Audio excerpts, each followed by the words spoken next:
Hey everyone, welcome back to another episode of the Easy Conversations podcast, a podcast about having easy conversations. I'm your host, Furkan Dania. In this week's episode, I was delighted to host Matt Beaudreau. As a keynote speaker, consultant, and coach to organizations worldwide, Matt's clients have ranged from Wells Fargo, Honeywell, and Lockheed Martin to American Eagle, Cedars-Sinai, and the United States Air Force. Matt has a reputation as a provocative thought leader in educational and personal development practices. He is a two-time featured TEDx speaker, and he was named Corporate Trainer of the Year at Stanford University, having spoken to over 250,000 people across the world. In 2017, Matt founded Acton Academy Placer schools that utilize the Socratic method with an emphasis on self-direction and cultivating confident, independent young people with a strong sense of character and personal responsibility. He has since helped to open multiple campuses around the world. Pulling from his experience in the Acton model, in January of 2021, Matt co-founded Apogee Strong with Tim Kennedy, a mentorship program designed for young men from 12 to 22 to take on challenges presented by men who have come before them to learn to lead. Through mentorship, action, and self-discovery, it is a rite of passage so young men can become true leaders. This has blossomed into a mission to bring back classic masculinity in the home and fueled the Apogee Strong Dads program launch in 2023. His podcast, The Essential 11, is also geared towards emerging leaders, garnering advice from the world's leaders in business, sports, music, and entertainment. Last, but certainly not least, Matt is the founder of the Apogee Strong Foundation, a 501c3 that provides scholarships for school, experience, camp, and leadership opportunity for young men worldwide. In this episode, Matt shares his journey through the schooling system and what he noticed was wrong with schools.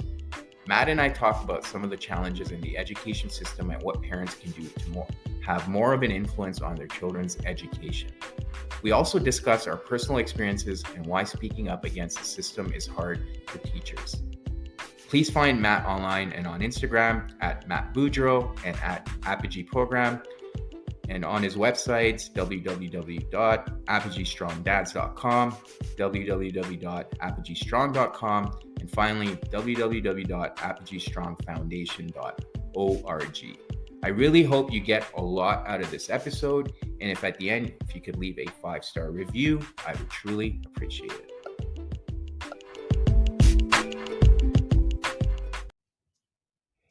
All right, Matt, welcome to the Easy Conversations podcast. Thank you for joining me this morning. I really appreciate you taking the time. I know you've got a busy schedule, but very honored to have you on here and have this conversation with you. And we've been able to connect in the past here a little bit. So I'm really inspired by the work you're doing and your mission. So I just wanted to take that opportunity to have that conversation with you today to understand a little bit more about what your inspiration is and what allowed you to start the Apogee programs and offer that to children as well as adults to help them mentor. So, but before we jump into that, I wanted to give you an opportunity to introduce yourself and let the listeners know who you are and what it is that you do.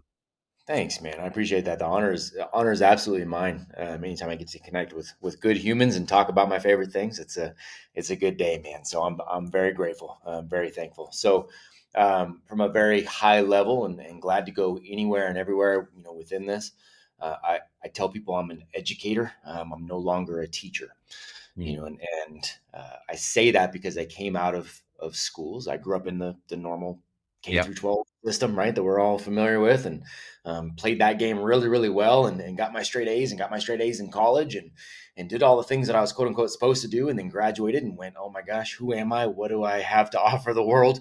Right? I know how to play school, but I don't know how to do anything else. And so, bounced around and had kind of the standard. Now I'm in my 20s trying to figure out my life sort of story. Eventually landed at Stanford University, where I got to see some of the why behind the game, right, from Mhm. the other side. So I was at Stanford for a little while. Naively wanted to try to fix the game of school, so I became a public school teacher, public school administrator, private school teacher, private school educator. Which is when I left to open schools of my own, Right. because I think that's really where I moved into that educator role because I no longer was following a script. Mhm. And again, I'm not knocking teachers. So many good human beings who are teachers and administrators. I love them. I support them. Right. Uh, Really, it was like, okay, I don't want to follow this script anymore. I want to help people unlock their potential to write their own script. So Mhm. I started a number of school campuses in California that were very, very different than the conveyor belt programs. I've since got to help launch hundreds of these around the world. And then my friend Tim Kennedy, who a lot of the listeners may know who Tim is, he and I decided to take it a step further. I opened a campus for him in Cedar Park, and we said, "Hey, we're hitting a population, and that's great, of young heroes, K through 12, young men, young women, but there's gaps. We think Mhm. there needs to be uh, bringing something to bring back the rite of passage of good men pouring into young men." So we developed this mentorship program for young men called Apogee Strong. And then we went, okay, there are also some great families who can't afford the schools we're building, but they also want to leave the conveyor belt system.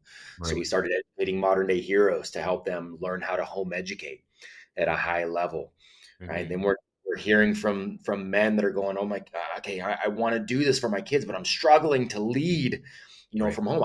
I grew up as I'm a perpetual boy.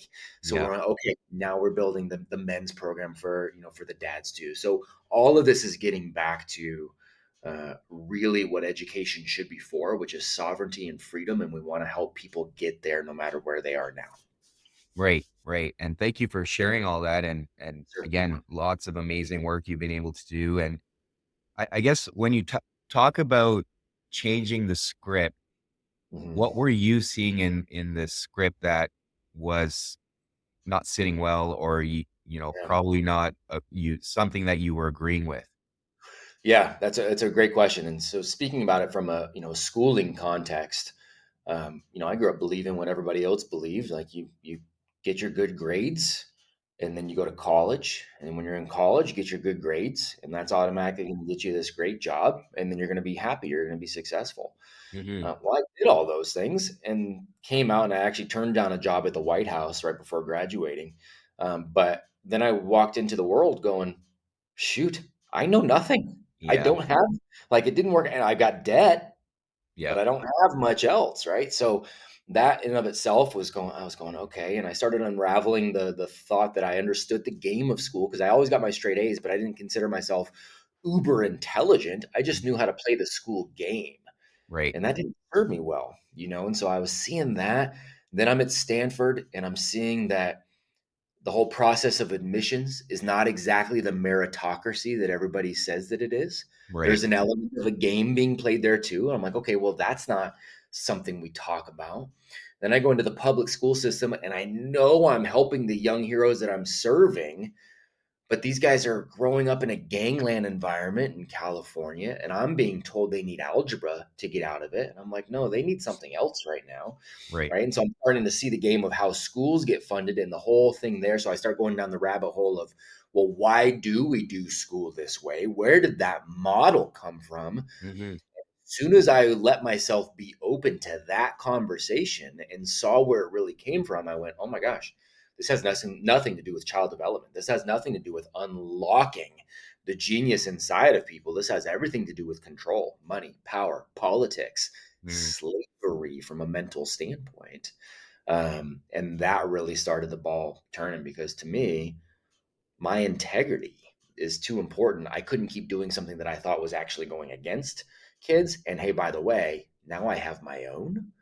I'm not Right. putting I'm not putting them in that system. I've got to figure out a solution. I'm not about complaining. If something is worth complaining about, it's worth finding a solution for. So I had to find a solution. Right. Right. And I mean, there's a few things that you touched on there, and I want to unpack them one at a time. But Sir. starting with the whole notion, what I can relate to, myself, when I did my undergrad in engineering, I came out not having a lot of life skills, right? Right. You kind of got thrown out of university into the real world, and I didn't really know how to fit in. And I also didn't have the practical skills. I mean, I reiterate a lot of stuff from a textbook, but I didn't have the practical skills to go out and do well, which I had to learn kind of on the job.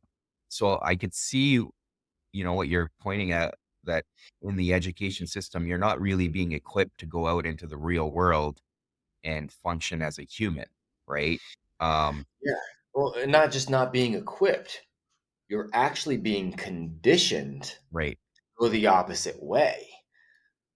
See right, that, and that's it's an even more dangerous thing, I believe, than most people will even give it credit for. You're being conditioned to blind obedience. You've been conditioned to handing the pen over for somebody else to write the script, even if they write you as a background actor in your own life. right, right, Me, that's even more dangerous than just not being given the tools. It's giving, it's given a mindset that you almost never break out of.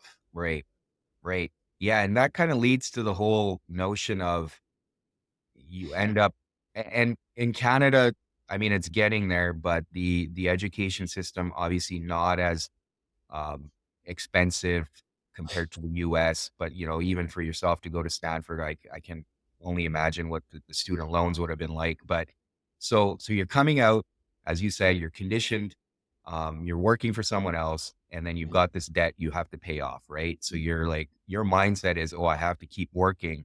And then you become conditioned in this environment where you're not really thinking for yourself.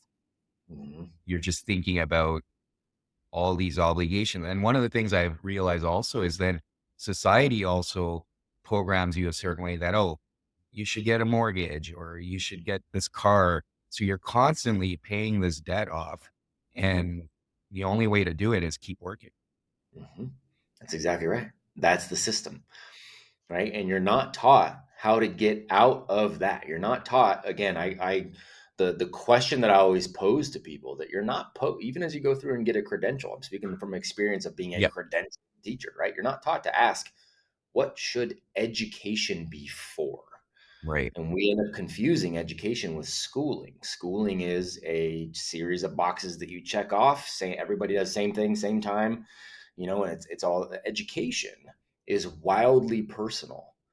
What I need for my day-to-day life right now is drastically different than what you. Are there some things that cross over? Of Right. course. We need to understand interpersonal relationships. We need to understand communication. You and I are both communicating with people. You and I are both moving things forward. But do you live on a farm? No. Okay, well, I do. So shoot, if a tree falls down on my electric fence, I need to be educated enough to go fix that problem, Right.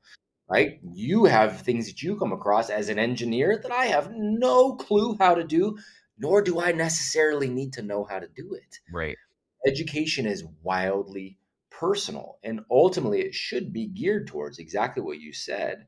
Let's get somebody the ability to be free, to be sovereign, to do the things they want to do with the people they want to do it with, without having to answer to other people, without harming other people in the process of that, right? And you're not taught that. You're taught how to go into this system of slavery. Yeah. Yeah. And I mean, the other thing you touched on there too is the aspect of interpersonal skills that people don't really rec recognize or learn, and then we just almost start functioning as robots, right? Like I think communication is lacking. Like I see it Mm, in the job, I see it out in society where people just, you know, they struggle to communicate through conflict, through emotions, mm. and then we just end up just closing ourselves off from each other. That's exactly right. It's the whoever is the loudest and most victimized wins, right? Those become the virtues that we value, and that's a dangerous spot to be. Civil discourse is something we've almost eradicated because of that. We have learned to put emotions on a pedestal. So since we do that, we get into this state of emotional frenzy quickly. We look for who is completely on my team, and who is the enemy, who is the other side, and we're going to go to combat now, and versus the reality of there's 8 billion people on this planet, and you probably won't find one that agrees with you on every single thing forever. Yeah. So what? Are you just isolated from everybody now? No, you talk through it. You work through it. You go, look, here's my evidence. Right. What's yours? Interesting. Cool. I'm willing to now change my mind because your evidence was better. Or I still feel like my evidence is stronger, but I understand your perspective now. We're going to go ahead and disagree on this. Let's find all the places we agree. We can move forward as friends, right? Right. Like that's the way it should be. Yeah. But we are taught that it is not, and Right. it's everybody's detriment. Yeah, and I mean, the other piece to that point too is finding, as you mentioned, some common ground, but at the same time, using that as an opportunity to learn from each other, right? Right. And not being stuck on our own views and opinions. Like even through this conversation, I'm learning something, and I hope you will Sure. too, right? And we can both Absolutely. walk away from it. Um, and even if we don't agree on everything, that's not the point. It's not the point. And that's what we've come to believe is the point is that somebody you're trying to win every conversation Yep, versus having a conversation. Those are not absolutely. the same. Those are not the same things.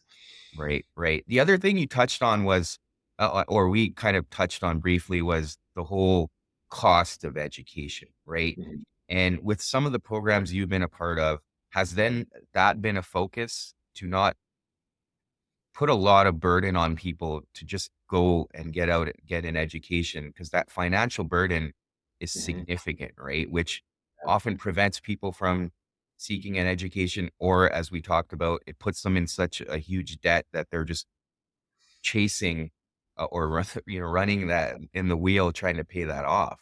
Yeah, it's a huge part because the reality is, again, if we get back to what is an education, what should education be for? We are fortunate enough now to live in a time where if you have access to the internet and you have a library card, well, guess what? You've got all information available to you. Right. So we're not at an information deficit. We're at a desire deficit. We're at a deficit of understanding what an education actually looks like. So as we, take a look at things like our home education program, you come in. There's a one-time cost that's less than most monthly tuitions at a private school, and you're done in perpetuity. You are being guided through. I am with that crew every day, every week. We have Q&A for 2 hours every day. I'm posting something there for them because these families are learning how to educate at a very high level, Mhm. um, for the cost of maybe a month of private school tuition forever. Right. you know because the information is there. Again, it's just the transition of the mindset is what needs to happen. Right. And as soon as that happens, the whole goal is that eventually, not because I don't want them, but eventually they don't need me because they realize they're in control of that. Now, I want the relationship to maintain, and I want to be able to pour into them as long as they find value in that. But I'm not going to pretend like, hey, you need me, pay me more and more money. That's not what an educator does, right? It's just like from a parent standpoint, Yep. you want to raise your young heroes in a way that eventually they don't need you to go thrive in the world. You're Right. not needed.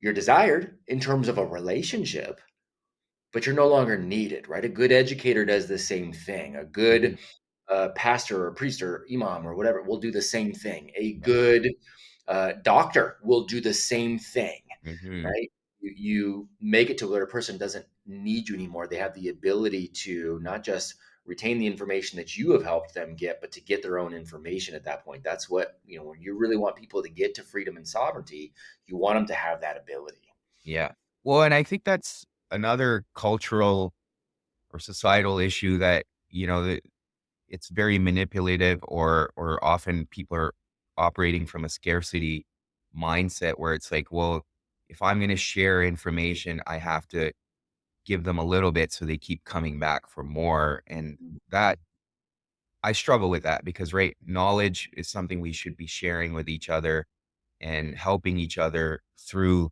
as you mentioned, good imams, good priests, pastors, or doctors.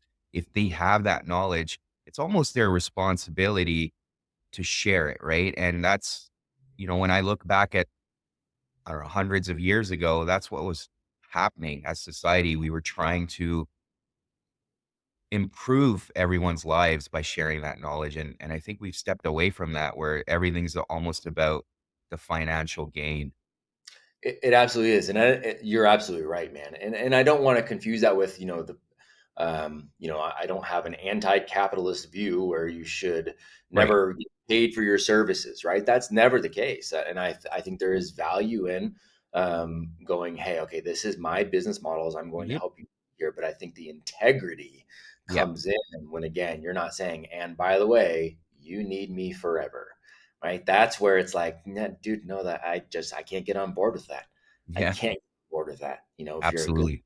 you're a good coach or a good human, you want people again to move towards that area of not needing you anymore. Right. Right. Yeah. Thank you for differentiating that too. And the other piece we touched on, or you touched on, was the merit aspect, right? And what you noticed in Stanford that it was missing.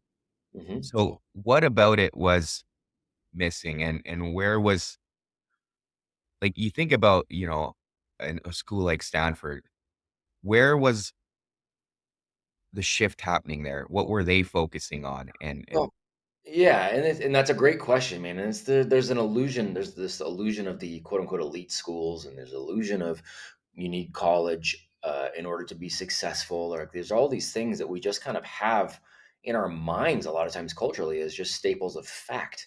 When Mhm. really inviting people to explore that is there an elite set of schools, or is it just because you've been told that that brand is more elite? What makes them elite? Because they get more money, because they Well, have more publishing. What so right? So even when we're talking about the meritocracy part of it, right. what you're told is you get good grades, you do a lot of great extracurriculars, you get good SATs, and then you get into school. Yep. Well, what if I told you there's also an element of you could be have a 1.7 GPA and be out on probation, but if your dad's really famous and he's going to donate, guess what? You're the first one into Stanford. Right. Is Right. that fair? Is that meritocracy? Well, that's a little bit of a game. And then what if I told you the next level down is, um, taking a look at, well, what is our need? Again, this person's not necessarily a good human. They don't necessarily have good grades. They didn't even take the SATs, but they're a good point guard. We need them. Okay. Well, somebody else loses a spot. What if I go, hey, this year, guess what? By the way, we need less white women. Yeah. Um, we need more Asian men. We need more because that's part of the game. So Right. what point do we get to the meritocracy that we're sold versus the way things are actually playing? And oh, by the way, in order to keep up the myth of being this quote unquote elite university, doesn't matter how many applications we get, we can't take more than 5% of them because otherwise the US News and World Report will drop our ranking from the eliteness because we take in too many people, right? Right. So, it's just those elements alone are enough to let us go, okay, well, what are we being sold versus the reality? And again, I'm all for people making their own decisions. I don't care. Go to Stanford, don't go to Stanford. I don't care. Make your own decision, but at least know what you're actually deciding and why Right. you're deciding, right? That's the problem. It's that. It's people don't really know what they're actually choosing between. They're just going along with the status quo. They're just going along with this is the flow of everything. Only dead fish always go with the flow. Right. Uh, you're just so that's what I talk against. For sure. And I think that also becomes a perpetual issue because that school has that elite name to it. And if it's on someone's resume, they're automatically getting hired, right? Because a lot of companies or corporations are just seeking the school, right? Not necessarily the person. So And now you're carrying that into the corporations, and that whole model is being pushed further out into society. so the good and the bad on that is that has statistically been true for a while, but it's not necessarily even the truth anymore. So one of the things we didn't touch on, but it's relevant to this point of the conversation, is as I was building out these schools, I wasn't taking any money from this to feed my family. I actually organically and really without trying, it spurred. Um, a public speaking career, where I've been Mhm. on stages now and spoken to almost 500,000 people Yeah. around the world. And a lot of these are giant Fortune 500 companies. And the biggest reason they're bringing me in is the biggest companies in the world. Yeah. And they're going, hey, we're hiring all these people and we're hiring based on what you just said. And we're going, they come from the quote unquote elite schools. They're really smart. They suck. We want to get rid of all of them because they're really good at school, but nothing else. Right. Like, what do we do? Right. So there's a lot of companies that are changing their tune on this too. And we've proven it even with the schools that I built, right? That's no longer the deciding factor more often than not.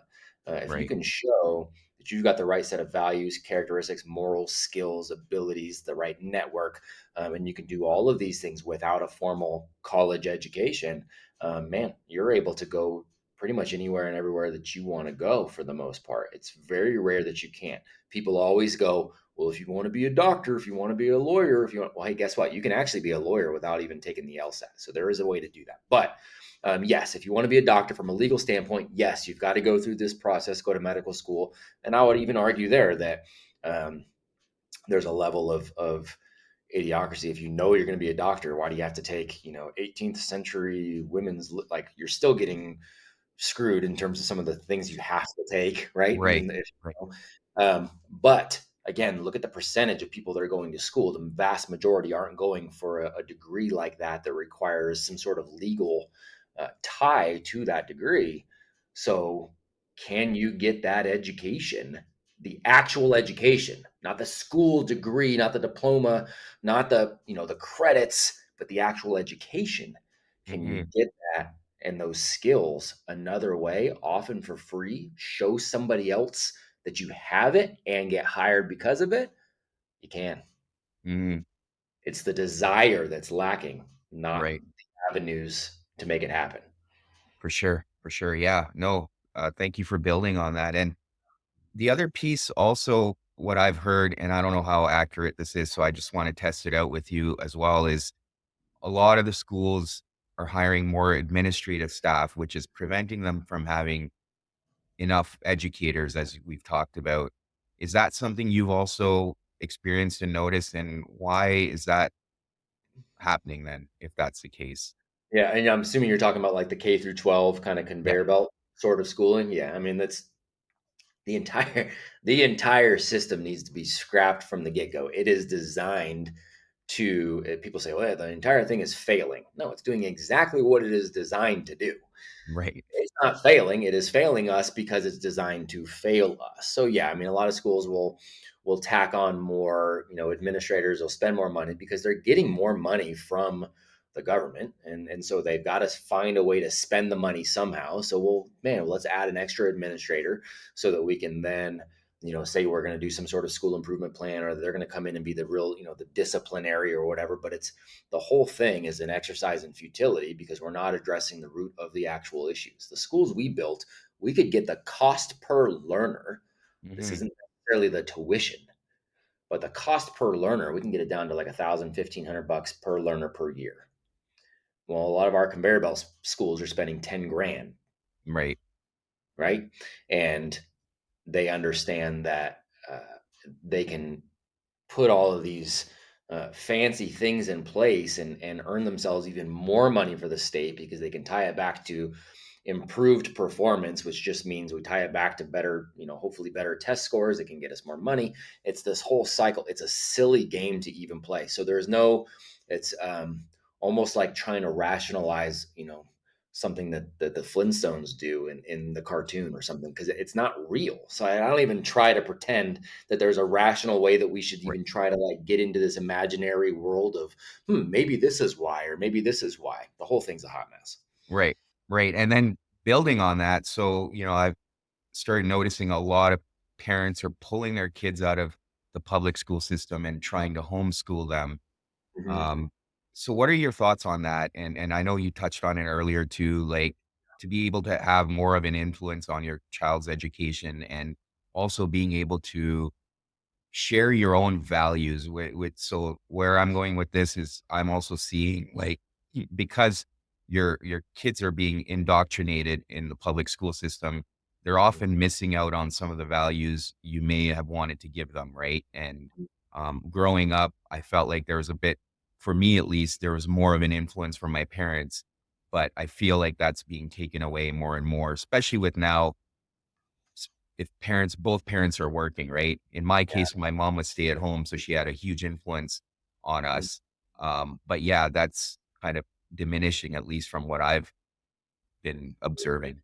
Yeah, you're right, and I'm thankful that so many people are deciding to pull. And I know in the U.S. we just hit over the it's like over the 5 million mark. First time that's ever been the case since school has become this public entity, that we've had that many young people who are being home educated, right? And so I think it's a step in the right direction. One of the things that I see, and I want to touch on the values part that you talked about there, but one of the things that I see that I always encourage parents against is I always tell them don't homeschool, home educate, because homeschool a lot of times what they'll do is they grew up in the same Right. system, right? So they try to go home and they just simply recreate it.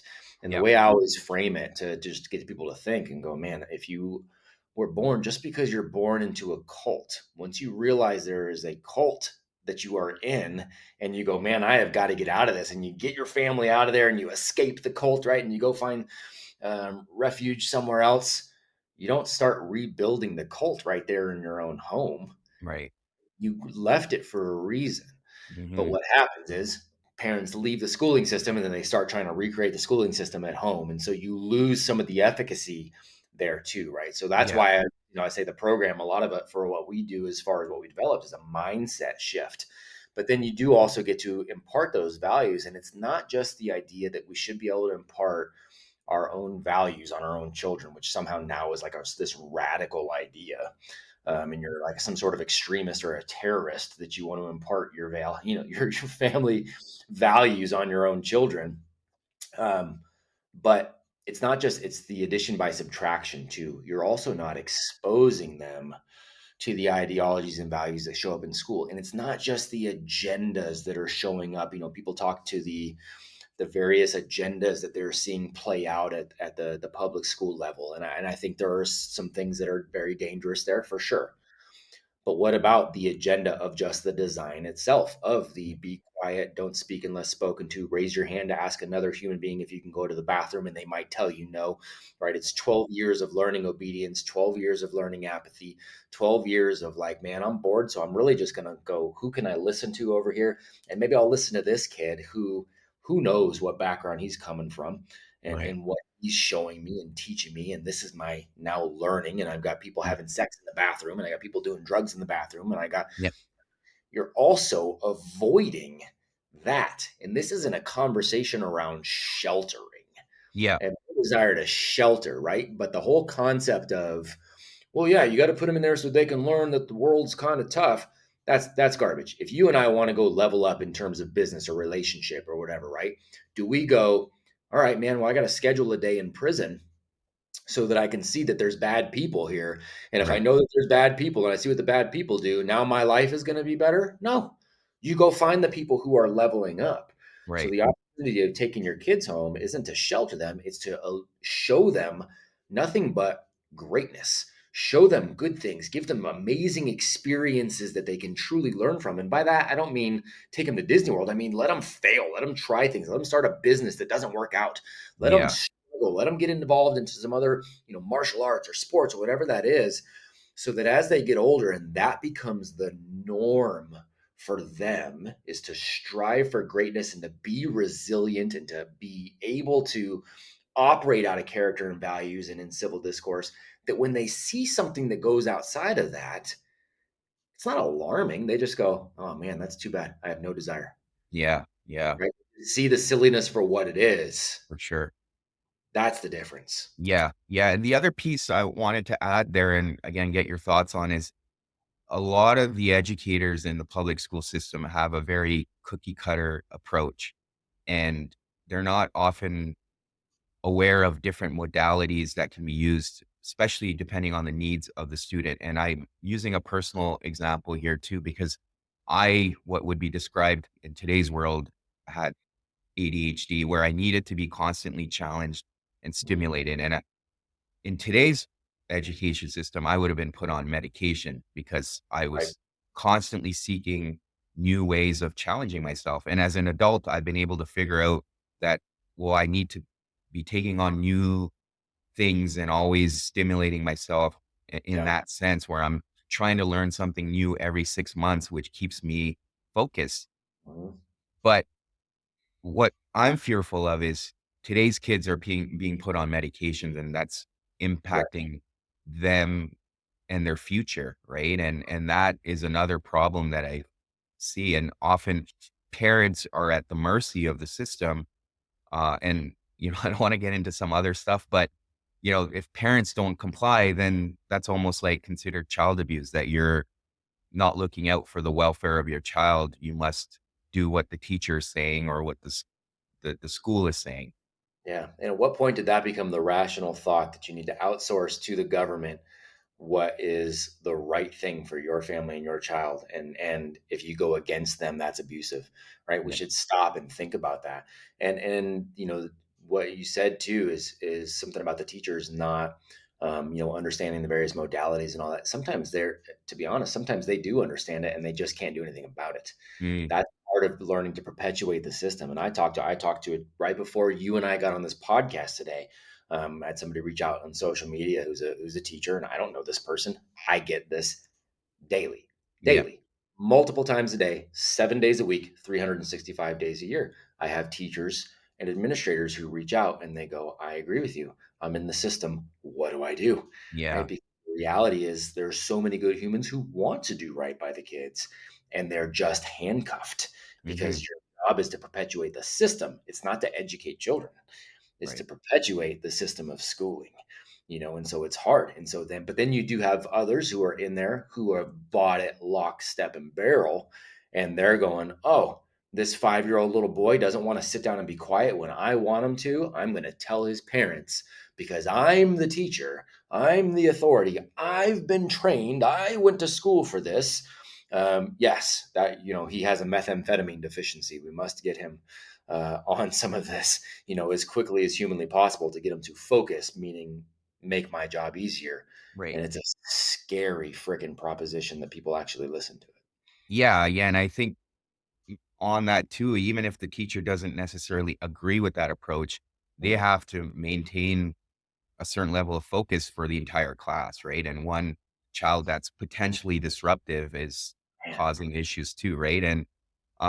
And part of it too, I did another episode with a behavioral psychologist last week, and we talked about this whole groupthink bias and the challenges right now people are experiencing, even speaking up against the system, right? You could either get canceled, you could lose your job, and the right. the consequences of whistleblowing are so significant today that you're almost incentivized not to speak up, right?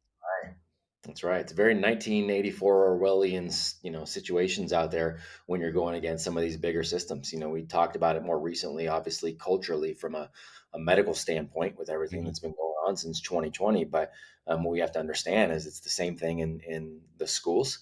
It's very much the same thing, which is why I refer to to schools as a religion, because it's very much like that. And by the way, this has always happened in religions too. You start to Yeah, question, right, any of your religious, and not even in a bad way, not in an offensive way, not in a combative way. You just start to go, right, okay, what about this? This doesn't make sense to me. And it's like, well, surely you're going down the wrong path. And right, we either need to fix you quickly or you need to go away. right. And we're doing that from a societal level. It's a dangerous spot to be, man. Yeah, yeah. And again, if you don't comply, you get ostracized. Yes, sir. And then, I think even you think about it from a psychological perspective too, there as social beings, we have this desire for connection and being part of a tribe. So if speaking out gets you kicked out of the tribe, you're not going to do it, right? You still want to be connected. Mhm. But yeah, I do want to shift gears a little bit and Sure. perhaps talk through some of the programs you've been building and what is, I know you touched on it a little bit, but what, like even with the children, first of all, like what are you offering that's different from the current system that we see? And how are you enabling parents to be able to support their children through that?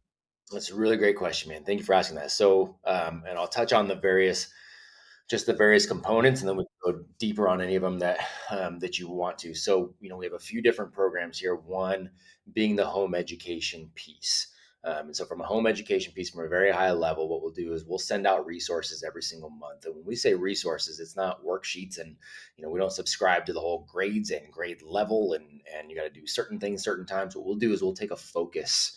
Hmm. Um, we'll take entrepreneurship or financial literacy or behavioral economics or physiology or chess or survival or whatever. We'll take these, Yep. uh, concepts, and every month we'll provide resources. And when I say resources, I mean here are a whole bunch of interesting videos to watch, articles to read, challenging conversations to have, little mini projects and challenges with an overarching, maybe bigger project to tackle at the end of the month. Here are some correlating books or some classics thrown in there as well, Yep.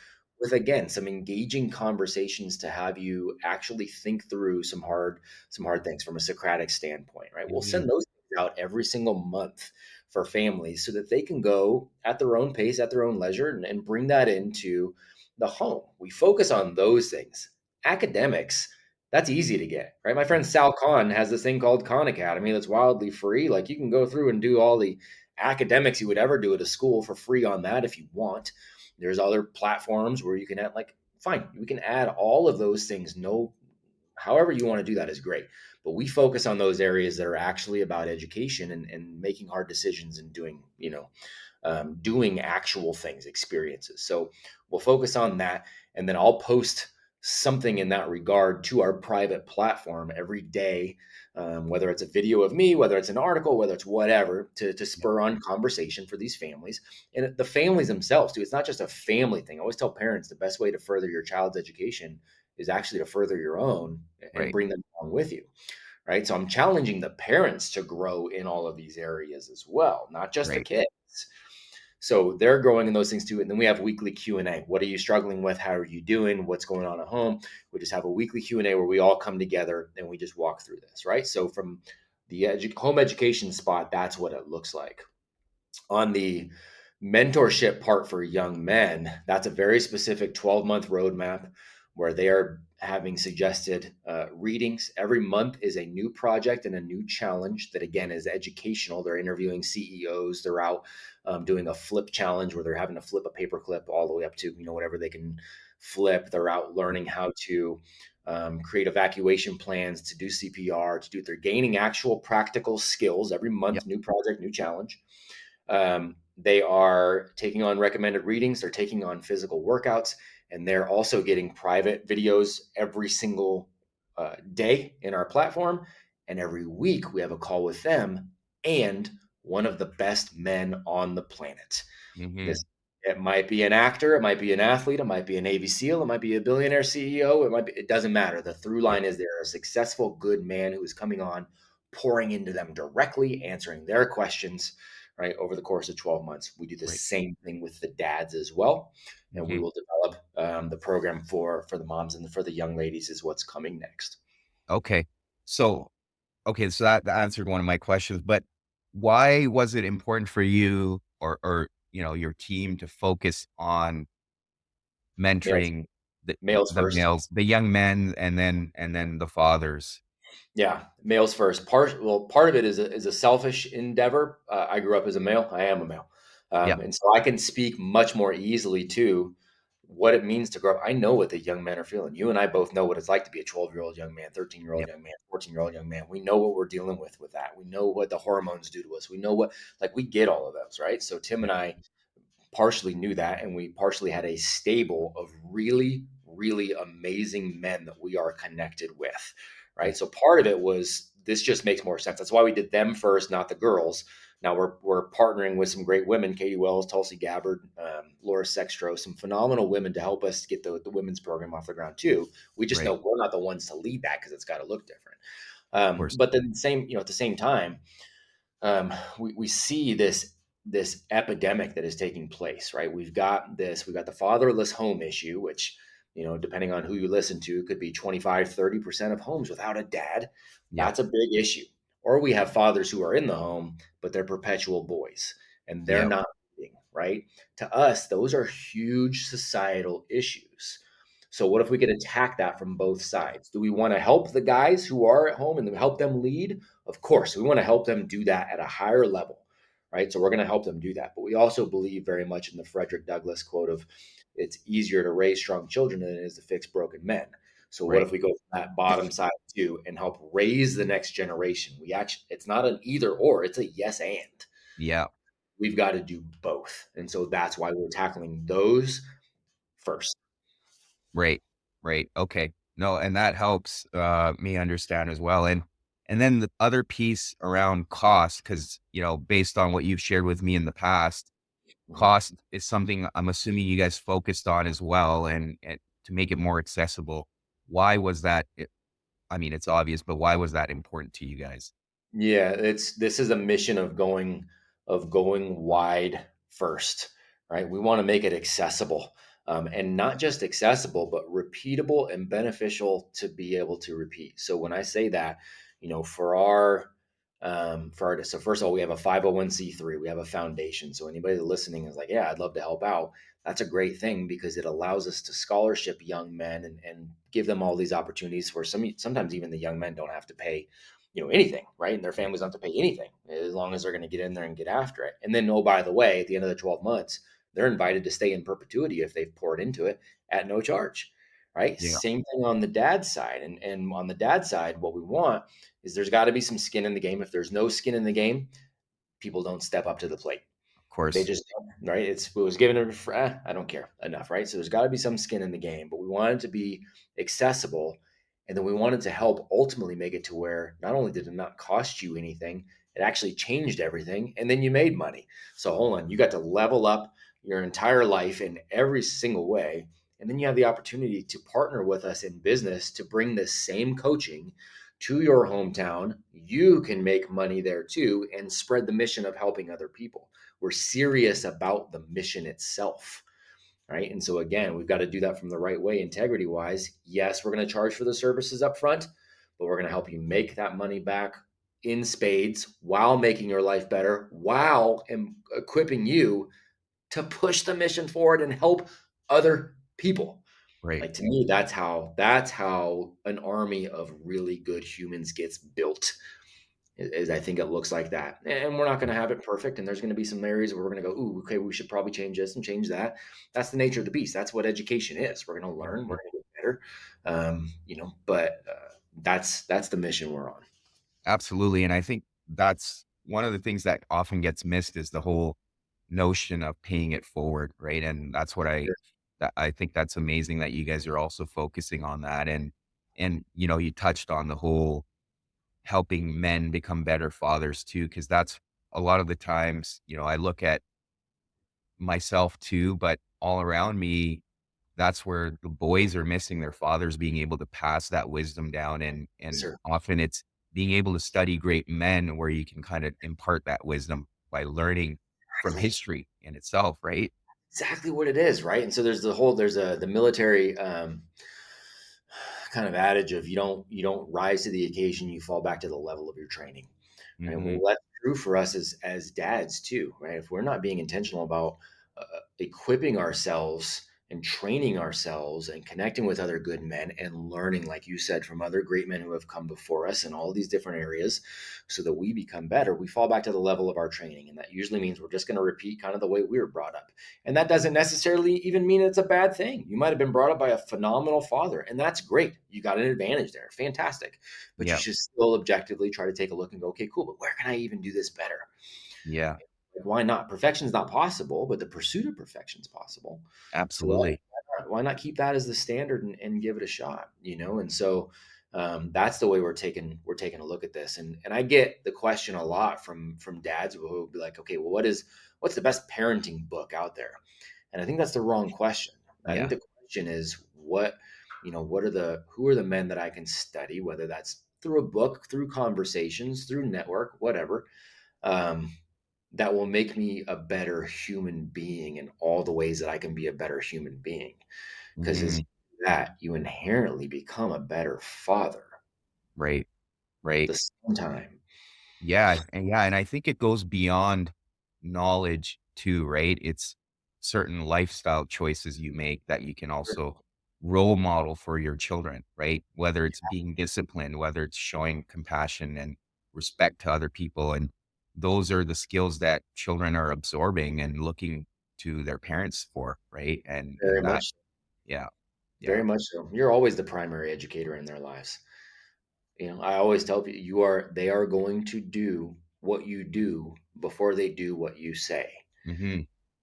So you better make sure what you're doing is who you want them to be. Right.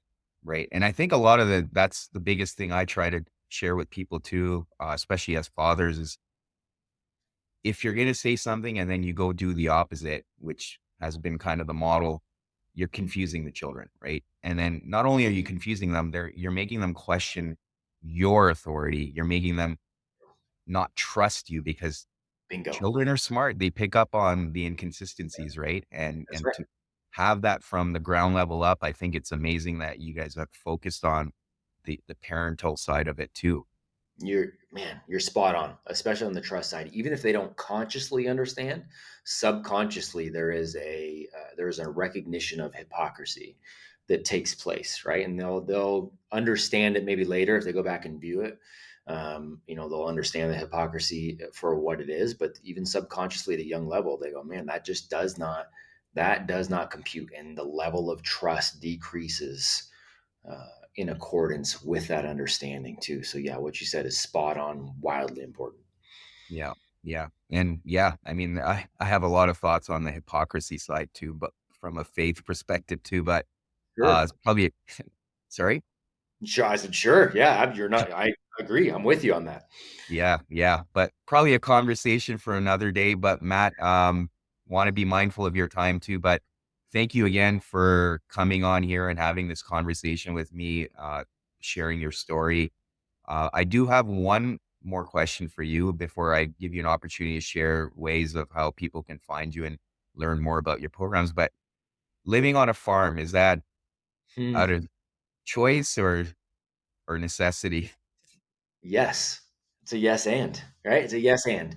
Um, yeah, that I grew up as a city kid in the Bay Area, Yeah. California, and my wife did too, and we slowly kind of saw ourselves gravitating. We went outside the Bay. We were in Sacramento, still in the city. And then we slowly got into kind of this smaller ranch town in California. And my wife is very much a farmer at heart. So this has always kind of been, her dream. But it's a little bit of both. We had the opportunity to get a fantastic, already functional working farm that we could take on. It was a bigger challenge for us as a family. It was something our young kids, being home educated, could dive into and really up their game and up their responsibility. So it was a great opportunity there. And then it also goes back to that whole concept of freedom and sovereignty. And whether the world goes crazy or whether the world doesn't, I don't think it's a bad thing to be as self-sustaining as you can. I think that's Right. an ultimately that's the education we're all looking for. And so that was really the intent Yeah. behind it. It was a yes and for us for sure. Yeah, yeah, and the reason why I ask is that when I moved out to Western Canada, I was fortunate enough to meet people from various backgrounds, but the ones I felt I connected with the most was the kids that grew up on farms, mainly because of their values and work ethic, and I always Sure. admired that, so that was kind Yes, of sir. the Best, reason. man. I mean, it's the best. Work ethic is not like there are responsibilities that just need to get the animals don't care if you're sick or if you don't feel like it or if they don't. Um, again, if a tree falls on the fence, well, that's great. It doesn't matter if you had other things planned. Today, you're chopping up a tree and you're fixing a fence. It's what you're doing. And Yeah, so there's a lot of really good life lessons there too. And so I'm extraordinarily grateful. And people have, oh, it must be nice to live on a farm. It is nice. It's very nice. I also was homeless, yeah, many years ago, and I also have had the experience of having zero money in the bank account. So it is nice, but partially it's nice because we worked really, really hard to get to the point where we have it, and we still work really hard to try to help other people have the opportunity to do that if that's what they choose as well. mhm, mhm. Well, thank you again, Matt. And I guess for listeners that want to learn more about you or the programs you're offering, what are some ways they can do that? Thank you, man. I appreciate that. The best way to go get the umbrella view is actually a new site that we're having worked on. It's operational though, so you can see it. So it's Apogee, APOGEE, Apogee Strong Programs.com. And from there you can see the dad's program, you can see the young men's, you can see the home education, you can see the whole thing, and you can see the foundation too of Apogee Strong Hmm. Foundation.org. Is where somebody can go to see what we're doing on the foundation side to help young heroes as well. So all those are great. I'm probably most active on Instagram, just under my name. I'm glad to help any way I can. Yeah. And I think with the website, you can also go see the curriculum, right? And you've got it broken down based on monthly, weekly, Yeah, and go there. Yes, sir. Yeah, you can go in and go to, it'll take you, you can go to just apogeestrong.com, and that's the curriculum broken down for the young men. yeah, Um, yeah, and it'll take you to the Apogee Strong Dad site if you'd want to go there too and kind of see what we do. So, and just feel, people can feel free to ask any questions they have. I'm glad. And even if it's not I'll never give a sales pitch. I'll just go, hey man, here's what we're doing. If it makes sense for you and you want to help on this mission, let's rock and roll. yeah. If it doesn't make sense or it doesn't make sense right now, all good, man. Keep leading where you are. Well, thanks, Matt. I really appreciate it. Pleasure's mine, sir. Thank you again for checking out this episode with Matt. As always, please subscribe to the podcast so you can get access to all the episodes.